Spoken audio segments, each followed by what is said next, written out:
This is a quick tutorial showing you how to use the peer marking form. So on their class page they can find their class ID. Now this ID number just needs to be written at the top of their assignment like so. Once all students have done that, then they can open up the peer marking form in a new tab. This is the form where they'll answer the responses and actually mark another student. So if we split screen that, Windows left, and it'll come up here so we can see nice and easily their assignment and the marking form. So if I was marking this, I would enter my name, enter my ID number, for example 568, then select next. Then this is where I enter the project ID that I'm marking. If I'm marking my own, I can enter the same number. That will happen in the first round, but then from then on I'll be marking other students, for example this student here. Then I'll go through and I'll read each criteria carefully and then answer what I think is most appropriate. So I'll speed through this. And then also write something that you found creative, clever or well designed. Let's quickly submit that.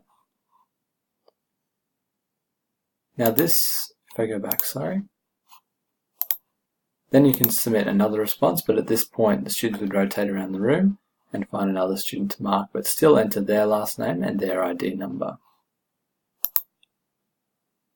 The next stage of this is actually seeing the marks at the end. Now this will automatically populate once the students finish marking that Google form. If we can see here, this is just some test data. So we've got personal mark here, so that's what they rank themselves as. Then we have the teacher mark, then we have the final mark. Now the final mark comprises of all the students who marked him, doesn't include their own personal mark, but the teacher does have a weighting, which you can see over here is 50%. The teacher can change this as he sees fit, and you can see the final mark will adjust depending on that. The analytical percentage is how close the student got to marking someone else's work accurately. For example, if he marked his own mark and he got 7.8 and the final mark was 6.5, he was a little bit off, so that number would go down a little bit, and that includes every other student that he marks. So if a student marks really accurately, that'll be a high number, for example 90 or above.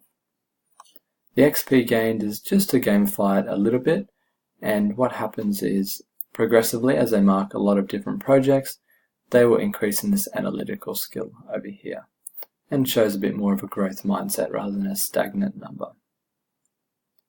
Minimum projects marked is 2. The teacher can adjust that.